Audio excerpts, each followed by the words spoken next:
So I think Dr. van der Kolk probably does not need much introduction, except for the fact that we know that his book, The Body Keeps the Score, has been incredibly revolutionary. It's been 307 weeks on the New York Times bestsellers list, 27 weeks at #1.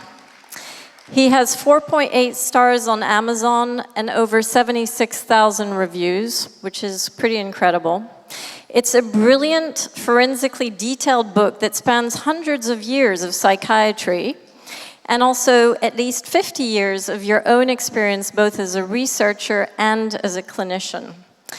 So it's really been a revolutionary book, and what I'm interested in, Bessel, is how do you explain the success that it's had and the gap that it's filled and the need that it's sort of addressed? And it's such an important book. How do you explain? Actually, I don't explain it, and I don't think it's revolutionary at all. Everybody knows that people drive each other crazy. We all have had personal experiences of being with people who just drive us nuts.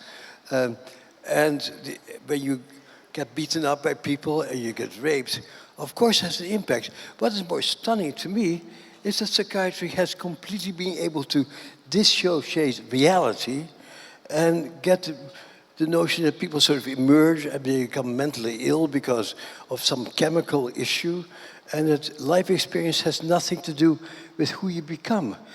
How the hell did psychology and psychiatry not see that? They have children, they know how the children get affected. So it is stunning to me that people don't see that. I mean, it's interesting, but so you are somebody who has been involved with conventional psychiatry. So you did one of the first trials on Prozac in the 70s. I did the first trial on Prozac. You did the first trial on Prozac, and you are quite enthusiastic about Prozac and its effects. Well, I'm a researcher. Right. And so I see things that look promising, and you do the research, and Prozac worked pretty well for civilian people, but not for veterans. Mm-hmm. So we published that. And last year, the Veterans Administration gives $1 billion worth of Prozac-like drugs to people after our research shows that it doesn't work. So what happened to my profession, that they don't follow the data and continue to be a bunch of drug pushers? And there's nothing against psychiatric drugs. Sometimes it can be very helpful. But clearly, it doesn't really do the job. And so, first of all, I just want to... Can you all understand Bessel? Can you hear him okay? Yes, okay. I mean, he mumbles, has a weird accent, but that's okay.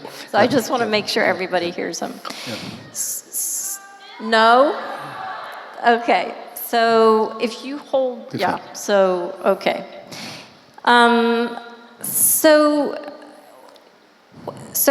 So what made you want to write this book? What drove you to writing this book? And what drove you to the theory in this book, essentially, that the body keeps the score? Of course, I've written a bunch of books before, and I've written at least 150 scientific articles. I'm a researcher. And what really inspired me to write this book is that I'm on the admissions committee I live in Boston, so a medical mecca. So I'm in the admissions committee for the medical school, sometimes for the psychiatric training program. And I always ask people, what have you read that has inspired you to become a doctor or become a psychiatrist? And people, in the last 10 years before I wrote the book, not a single applicant could mention a book that inspired them. And I was stunned by that. Like, I read Men's Search for Meaning in college, had a big impact on me. A book called I've Never Promised You a Rose Garden, very interesting. And somehow people did not read books that inspired them.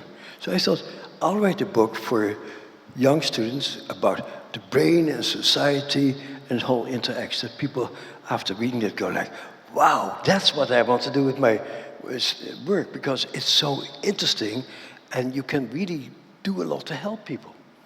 So it was really meant to inspire young people to go into the field. Yeah. Okay, so that was the origin of... Yeah, whatever. There's of course many Yeah. origins, but yeah. But then through the book, you basically go on a journey of the Yeah. whole of psychiatric history. And essentially, you upended the idea. So psychiatry has been through various different phases. And one of the phases was sort of the biochemical phase that, depression is a chemical imbalance. And you upended that and you said, actually, it's a lot more complicated than that.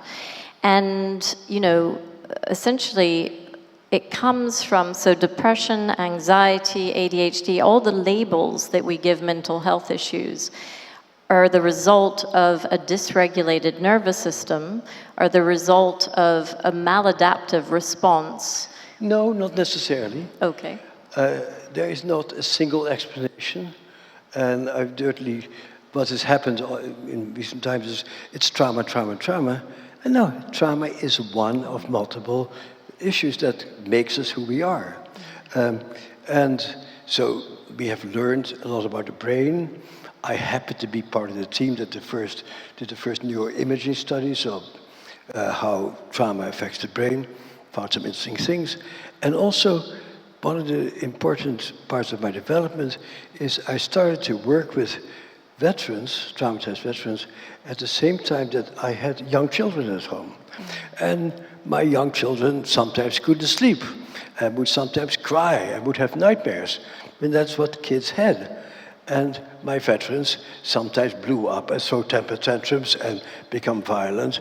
And 35-year-old people shouldn't be doing that. So I thought, what is going on with my kids that I feel totally worried? I'm not worried what's happening to them, because I know their brain will mature, and these veterans behave like 3-year-olds sometimes. So what is it about their minds and brain that hasn't really grown into a more mature way of dealing with the world?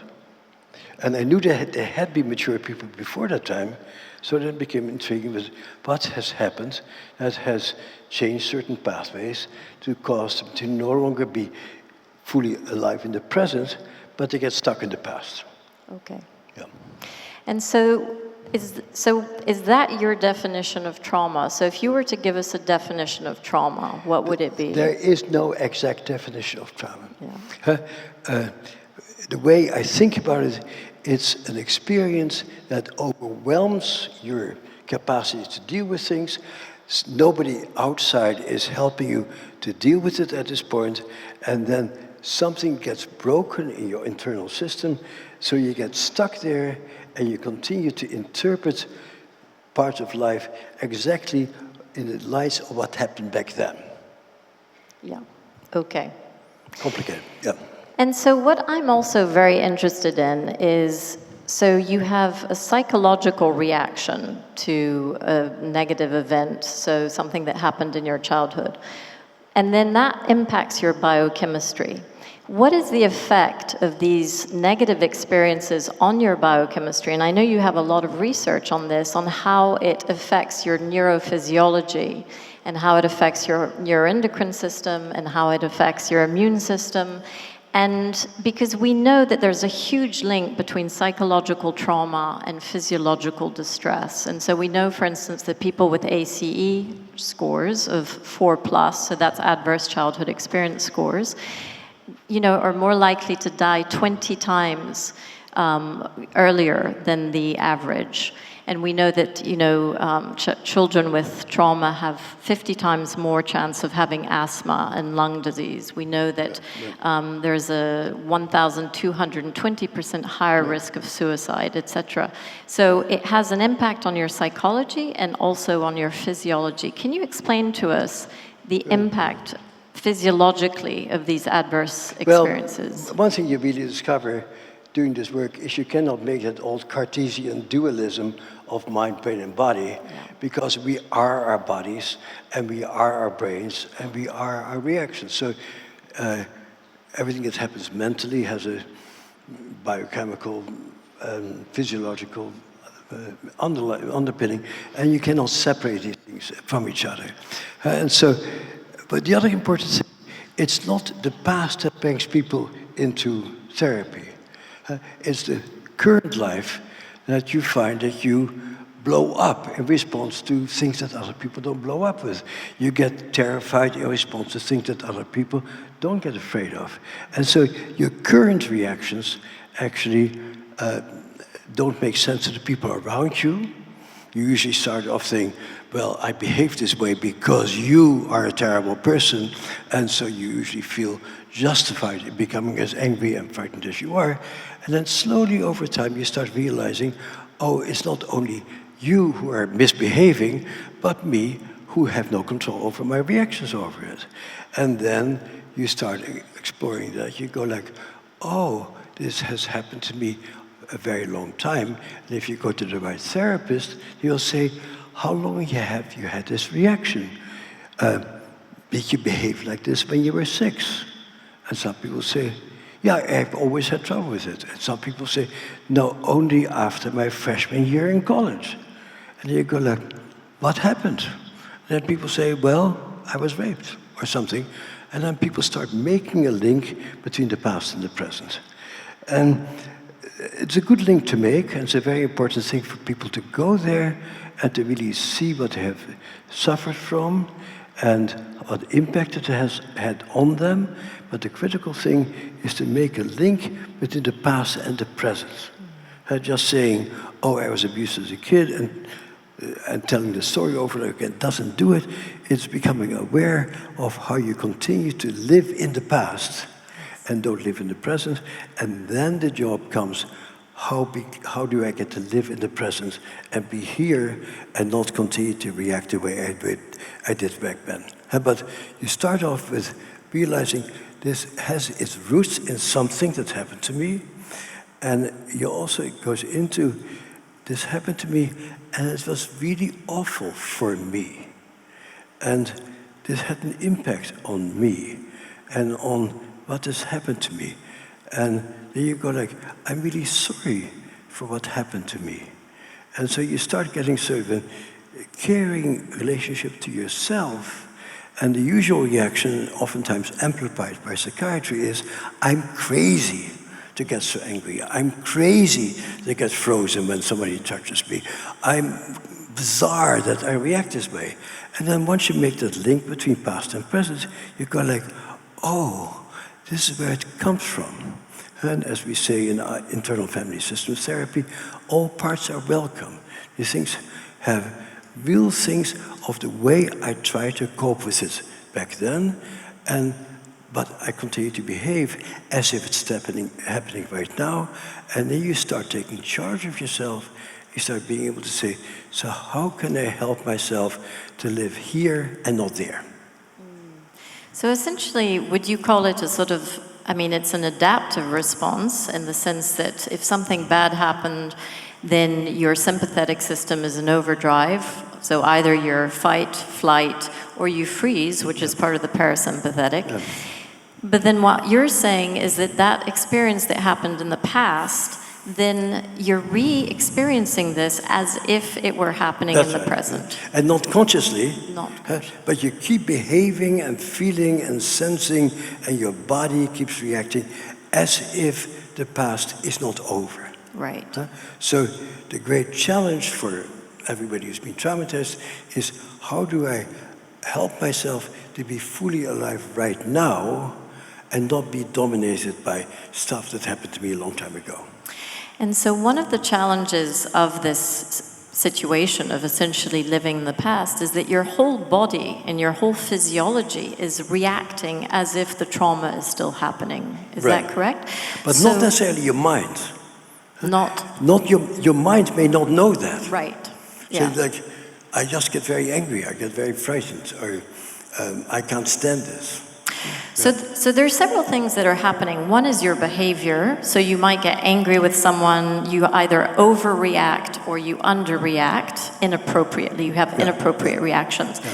But also underneath that, your physiology, you're pumping out stress hormones. Yeah. You have heart rate variability issues. You have immune system issues. Immune issues. Right. Stress hormone issues. And so we know that, people with these traumas essentially continue to have these physiological responses that are very damaging to their health. And so you have, the psychological factors, you have the behavioral factors, but you also have these biochemical factors. But beyond that, the function of your mind is to go on and to cope. And so the normal reaction to a traumatic event is that you say to yourself, get over it, you shouldn't react that way, and your mind starts working very hard to control those physical reactions. Darwin already in 1872 says these reactions are played out as heartbreaking and gut-wrenching sensations in your body. And so you think, I'm crazy for feeling this way. It wasn't so bad. Yeah, my dad was an alcoholic and I saw some violence between my parents, but I basically had a happy childhood. Why do I have these crazy reactions? I am crazy. And let me pick up a drink and make those feelings go away, or take some drugs to make those feelings go away, because I want to be normal and not be this crazy person. And so your mind tries to go on, but your body doesn't respond to that, and your body continues to react as if the past is here. And what we have known for a long time, at least 100 years now, is that people who have been traumatized die much earlier and have many more diseases. And so the back of your brain, that is sort of in charge of the housekeeping of your body, does not go along with your mind's capacity to cope. And so you continue to react in a hypersensitive or shut down way to your reality, and you get physical symptoms and physical reactions, and you get addiction problems as you try to cope with that body that feels like it has a life of its own. Because I'm a normal person, but my body is not responding to what my mind is telling me to do. Yeah. It's interesting because Ezra Klein, who you did a wonderful interview with for the New York Times, he said it's not only that the body keeps the score, but that the mind hides the score. Right. And so that was actually Ezra Klein who pointed that out. Exactly. There's nothing a good interviewer who really adds something to the story. Exactly. That's what I did, yeah. And so it's that disconnect, essentially, between the mind and the body, and that's really the problem. And well, it's the problem, but it also, we need to go on. So it's not you're a bad person or a weird person for trying to say, no, my childhood wasn't so bad, because you do need to sort of fit in. So it's not bad, but it just isn't true. It's a coping mechanism, essentially. It's coping. It's coping, like a coping mechanism. And we need to cope. Right.